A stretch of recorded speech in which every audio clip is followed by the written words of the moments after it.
Okay, here's the clutch. Flywheel, ring gear. Now, something I'd like to point out was this had the gasket on it. So you can see the gasket sitting around there. It's quite a thick paper gasket. I can't remember it being that thick, but look, this looks like it's been there since Noah was a boy. So yeah, probably right. Now look, what I like to do now, suit yourself, is just grab a steel ruler or a set of verniers or something like that. Now bring that in onto the flange of the plate. Run your finger down until your fingernail just touches the top. Oh, sorry, I should probably say, make sure your ruler levels out nicely. You know, you can feel it. You can feel it's at 90 degrees. Run your finger down, put your nail against the finger and just have a quick look at the measurements. On ours it's 35mm, and you should do that all the way around. Where are we? Just there, yep. Yeah, 35mm. Now from memory I think the finger height was 1.25 inches, which is 32, but as the clutch plate inside here wears, the fingers come up and up over time. So what happens then is that your clutch pedal gets higher and higher and higher. As these push the clutch pedal back, your clutch pedal gets higher. So that's why half time sometimes you need to adjust the free travel once more. So what I'm going to do is just I'm going to chuck some shit on the floor, and I'll just rattle this clutch off gently. So we do try and go fairly evenly with these screws. But look, it just stops stressing things. There's this one, this fella under here. There he is.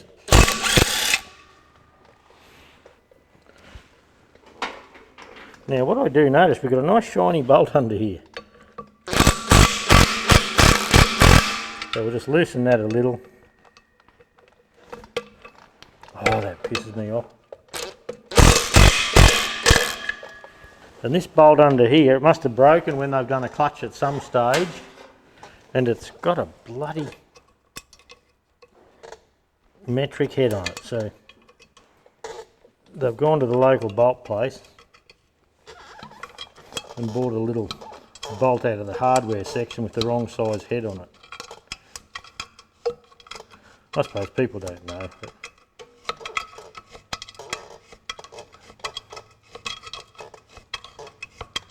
I don't know if they've lost a bolt or what's happened there. But anyway, doesn't matter.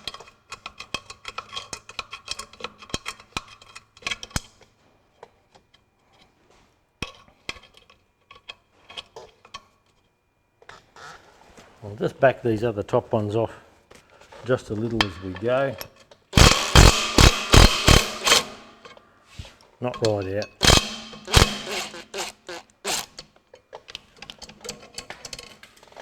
That should make it easier for this bolt. Oh, well, not right out, so it's bloody right out, isn't it? Just to support the load a little bit, that's all we're looking to do.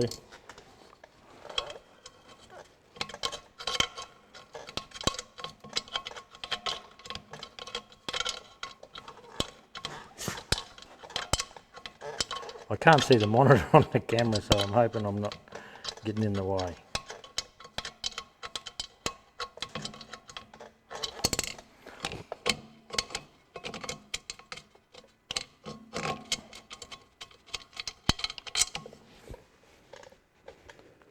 Yeah, some Ajax bloody bolt.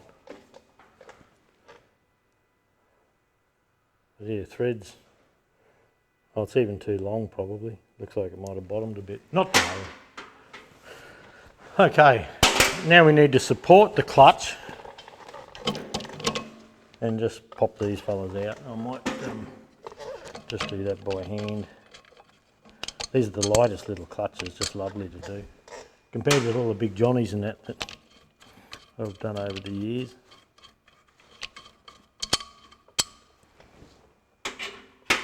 Okay, support that. Get ready to clutch the clutch plate. Oh look, it's coming with us. So there you go. There's the clutch plate. Looks like it's got a bit of meat on it.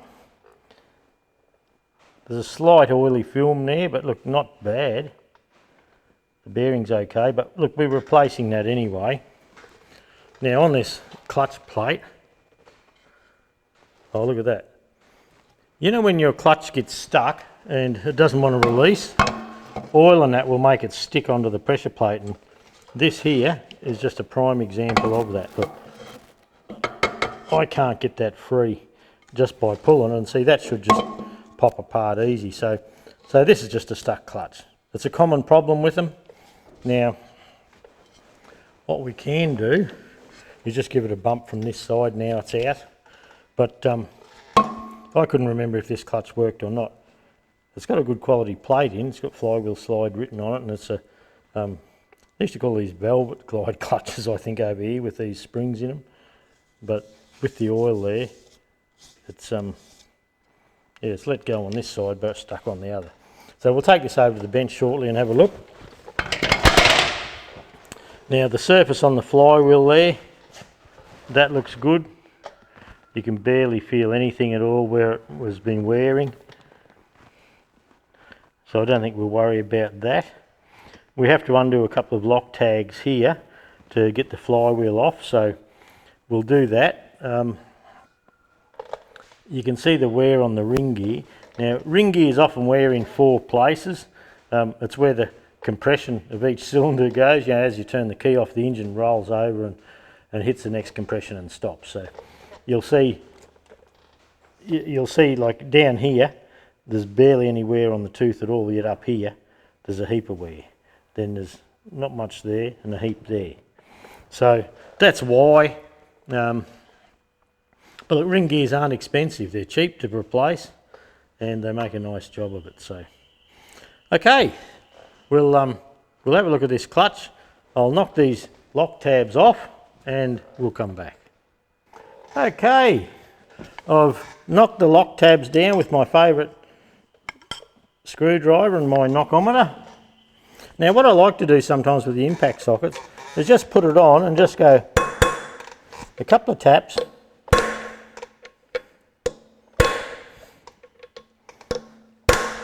And look, the only reason we do that is we're just making sure the lock tab is right away and it's not going to hinder us at all. So I'll put my trusty, I don't know if it'll do this. Oh yeah, she got some go, this little girl. So I'll take 2 bolts right out. I'll hang them up on the floor. And we'll just loosen. So we've loosened all of them, you can see. I don't know if my knee's in the road, is it? No, it doesn't look to be. Hey, I'm bloody good at this. Okay, we'll take the bottom one right out. I'm sure you can buy those lock tabs. Mine are good though. Okay, now, this is heavy. So, if you hold it forward, it often stays on the dowel, or on the back of the crank. But if you think it's going to go and drop, don't try and stop it. Just let it go.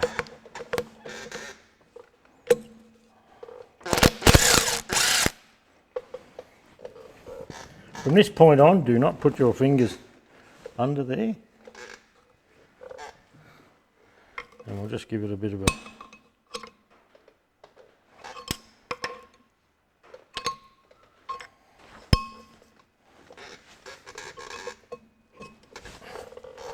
We'll be away in a minute.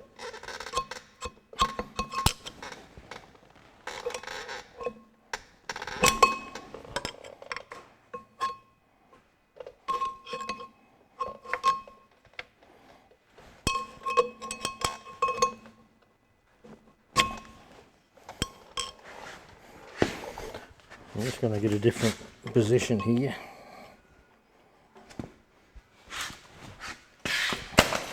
Oops, sorry. Some of these I've had, you undo the bolts and they just go bang, hit the deck.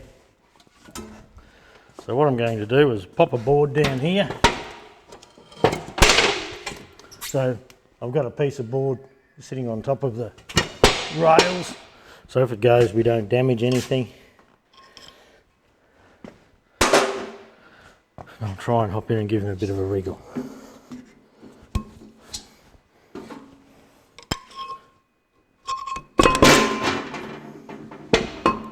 There you go on the board. There's cottonseed. Cottonseed or some little bug. Okay. Let's get the clutch and flywheel off. Now,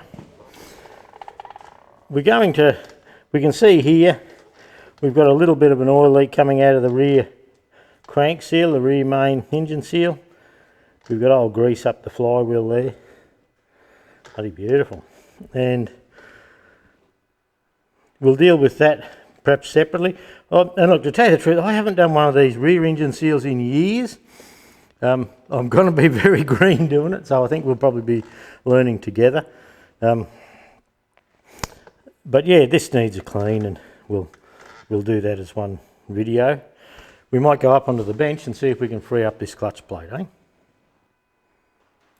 Okay, we've got the flywheel and the clutch up here on the bench, Bundy Bear's bench.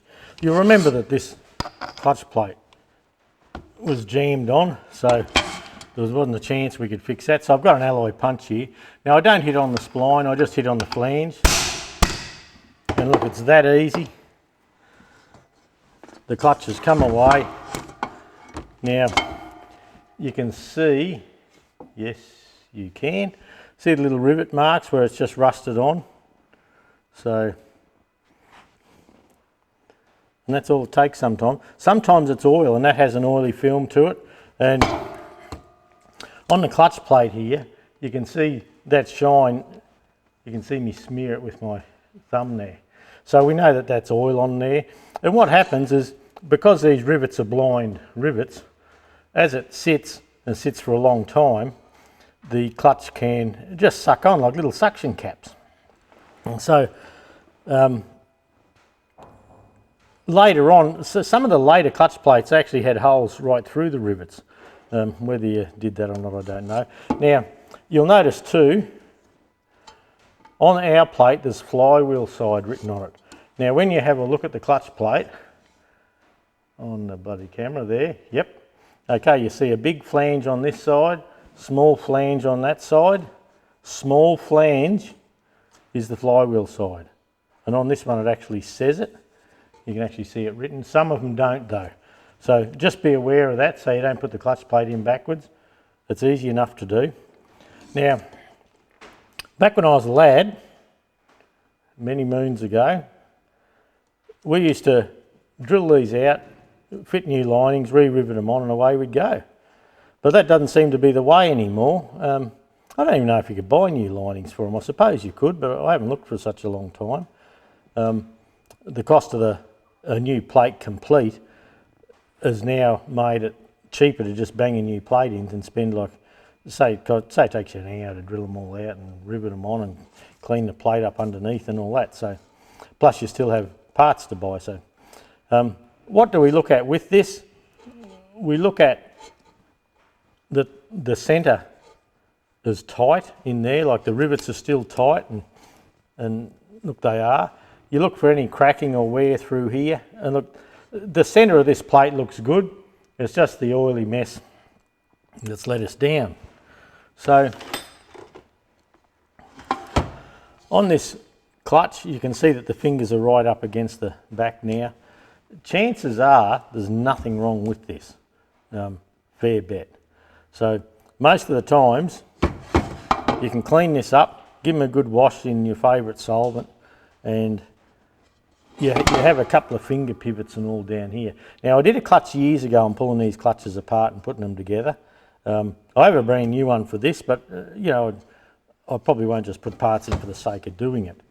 You have a look around here. Now this has got slight little flat spots, as in where it where the throwout's been sitting on it. And I was just going to see if there was a brand on this. There's a little bit of writing here.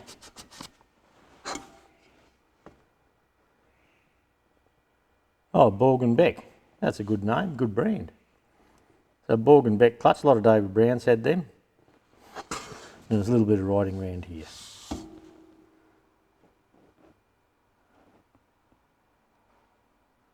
I can't. Oh, made under such and such a patents. Yeah, probably irrelevant to what we're doing. Now the flywheel. You can see all the back there, all the grease in the pilot bearing, or the spigot bearing we used to call them. Probably depends where you got brought up. Now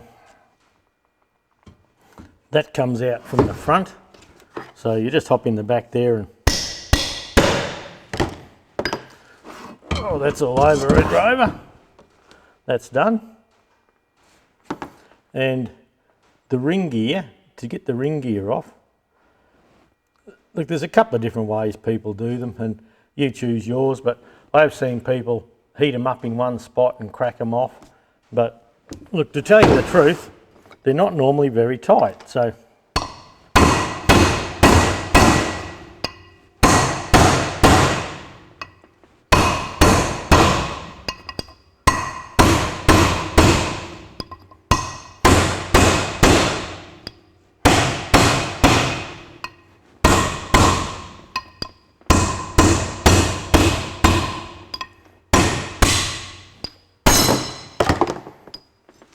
and there you go, one ring gear gone. So I'll roll the clutch up over there out of the way. The thing you need to know with a ring gear is that the gears are beveled on one side and machined flat on the other. There's no lead in to the gears. So you can see you've got a flat tooth on the back and where the starter. So the starter comes in from the rear of the tractor. So this bevel goes onto the clutch side. So if you were in a pickle and you didn't want to replace that, and oh look, it doesn't look all that bad, you can put a little, get the grinder and just put a little run in on each of the teeth, and for a backyard bush fix that would work. But anyway, we're going to put a new one in just because we have an opportunity to show you. So that's it, that's pulling that apart. Now we'll go and pull the throwout bearing off and we'll show you how that is as just part of the clutch repair. Okay, this is the bell housing. That's your throwout. Now listen to that. Rattly as buggery. So to get that out, I like to use my MIG welding pliers. You may or you may not have them. But you just hook onto the return spring and it flicks out like that. That's the return springs. You should have one of them on each side. We do sell them new. The new ones are slightly different. They get a little pivot in them, but they work well. And I'll just pop this one off as well. And you can see, with those springs holding the clutch back, when I push the clutch down, that's it. So the full travel of the clutch, in our instance, is, look, 10 millimetres, 3/8 of an inch. That's all it needs. They don't have to travel miles, those fingers.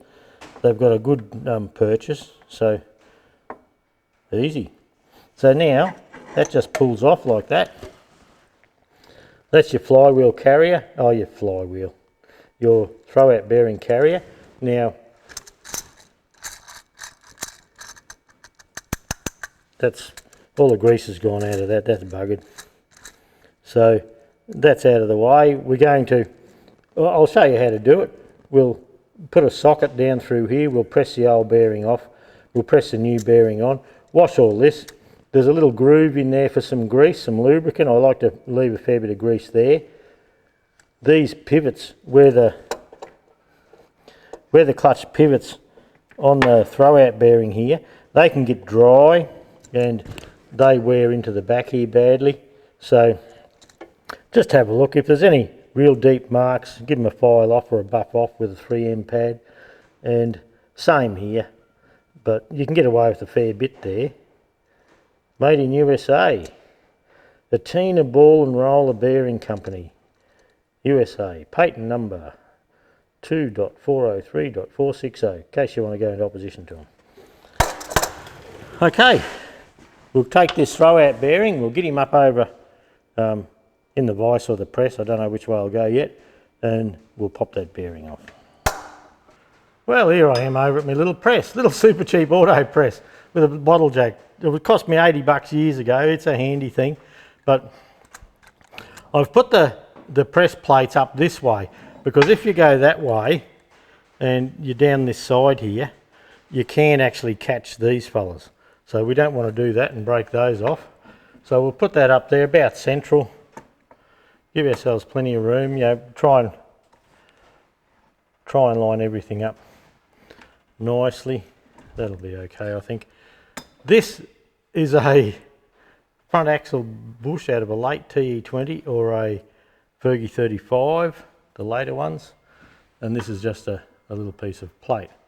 So we'll move that back to somewhere around central. We'll try and line him all up.